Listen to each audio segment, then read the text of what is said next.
बिस्मिल्लाहिर्रहमानिर्रहीम। आप सबको किरण ज़हरा का सलाम है और आज की गुफ्तगू है स्मोक के बारे में।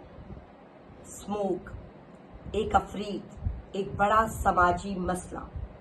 लाहौर जो कि बागों का, फूलों का, खुशबुओं का शहर था, कॉलेजों का शहर था, आर्ट, तहजीब व तमद्दन का शहर था, मगर बदकिस्मती से आज एक बड़ा समाजी मसला बन चुका है और वो मसला है स्मोक।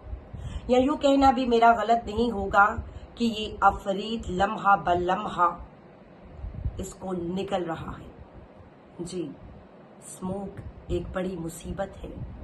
ये लाहौर जो कि सियाहों का मरकज था, तारीखी सैर गाहें जहां पर लोग चहचहाते हुए फिजाओं में सांस लेते थे, खुशियों की चाहकार नजर आती थी, मगर आज अफसोस ये है कि आज उस चाहकार की बजाय इन फिजाओं में तमाम लोगों की खुशियों की बजाय लोगों ने अपना रुख हस्पतालों की जानिब कर लिया है।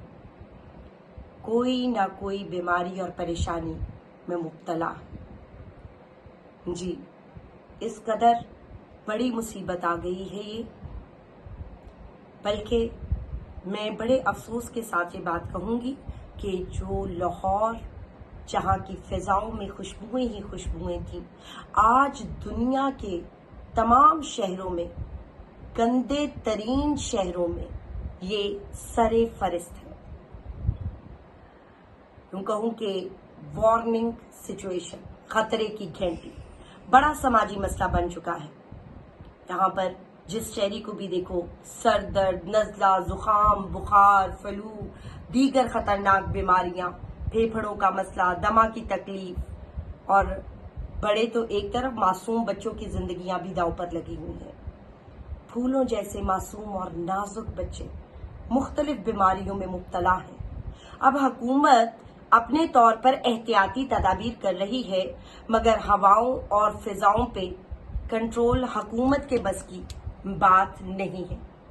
भाई, लाहौर एक कास्मोपॉलिटन सिटी है और सूबे पंजाब का दारुल हुकूमत है। पाकिस्तान का दूसरा बड़ा शहर, पाकिस्तान जहां कारोबार के लिए, इलाज के लिए, तालीम के लिए लाखों लोग आते जाते हैं। धुआं और तपिश इस खूबसूरत शहर को मुसलसल खराब कर रहे हैं। दूसरी तरफ ये हुआ कि तरक्याती और हाउसिंग स्कीमों की वजह से दरख्त काट काट कर ऑक्सीजन का कत्ले आम किया जा रहा है।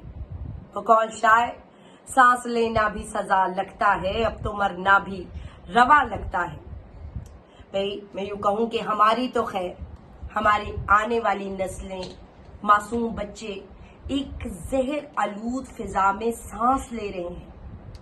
अब हुकूमत इसका ये इंतजाम कर रही है कि स्कूल बंद कर दिए, सेहत भी बर्बाद, तालीम भी ठप। हाँ, मसनूई बारिश बरसाने की खबरें आ रही हैं जिस पे करोड़ों रुपए की लागत आएगी, मगर फिजा फिर भी साफ नहीं होगी।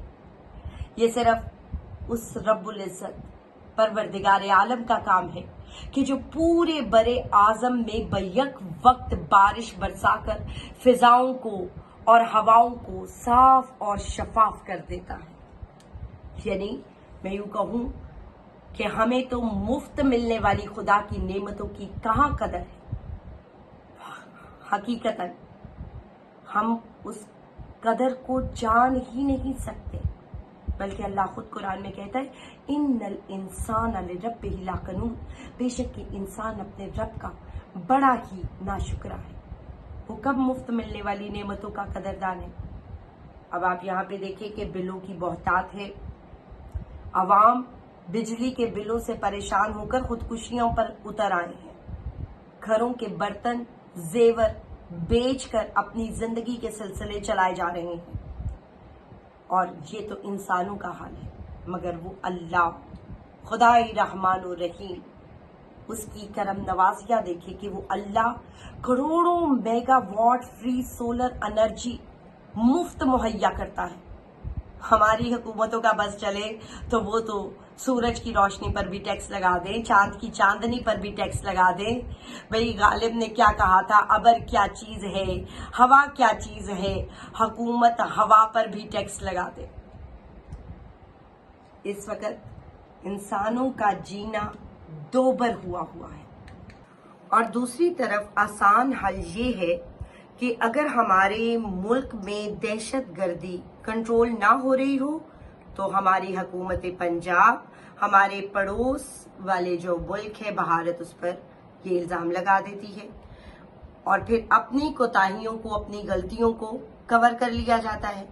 बिल्कुल इसी तरह से हुआ कि स्मोक के मामले में भी हमारी हुकूमत पंजाब ने सारा इल्ज़ाम हमारे पड़ोस भारत को दे दिया। इस बात पर मैं हैरान हूं कि अगर हमारे पड़ोस में भारत ना होता तो फिर ये इल्ज़ाम किस पर दिया जाता? इन नालायकियों को और कोताहियों को कहां पर छुपाते? बताएं आप, ये बात बनती है कि नालायकियों को और कोताहियों को कहां पर छुपाया जाता? भाई लुत्फ तो ये है कि ट्रांसपोर्ट, भट्टे, कारखाने और बाजार खुले हैं, जबकि तालीमी इदारे बंद रहेंगे क्योंकि वो धुआं छोड़ते हैं। अल्लाह अकबर। बात को समझने की कोशिश कीजिएगा कि तमाम कारखाने, भट्टे, बाजार, फैक्ट्रियां यानी वो सब के सब खुले हैं और तालीमी इदारे बंद हैं। क्यों? वो तालीमी इदारे धुआं छोड़ते हैं। अब मुझे आप ये बताएं कि जब बच्चों को तालीम से ही दूर कर दिया जाएगा तो मुल्क कैसे तरक्की करेगा? यानी एक तो फिजा आलूदा जिसकी वजह से लोग बीमार हो रहे हैं, दूसरा तालीम भी खत्म होती चली जा रही है। कितनी ऑनलाइन क्लासेस दी जा सकती हैं? किस तरह से बच्चे सीखेंगे? किस तरह तालीम याफ्ता होंगे? अल्लाह, इसका बस एक ही हल है और वो ये है कि तमाम के तमाम मिलकर, इकट्ठे होकर अल्लाह की बारगाह में इस्तगासा करें, फरियाद करें, क्योंकि वो ही मालिक अकबर है जिसके पास हर चीज का हल मौजूद है। कि ऐ परवरदिगार, तू हमारे गुनाहों को, हमारी गलतियों, कोताहियों को बख्शते हुए हम पर रहम फरमा और ऐसी बराने रहमत कर कि जिससे ये आलूदा फिजा साफ हो जाए। जी, जब भी आप नमाज पढ़ें, परवरदिगार की बारगाह में दुआ करें तो हाथ बांध कर ये इल्तिजा करें कि परवरदिगार इस स्मोक को, इस जहर आलूद हवा फिजा को ख़त्म कर दे और उम्मत मोहम्मद मुस्तफ़ा पर रहम कर दे। तुझे रहमतल लिल आलमीन का वास्ता, क्योंकि दुआ वो है कि जो इंसान की तकदीर बनाती है। और जब इस मुसीबत से छुटकारे के लिए दुआ की जाएगी तो वही तो दुआओं का सुनने वाला है। बहुत शुक्रिया।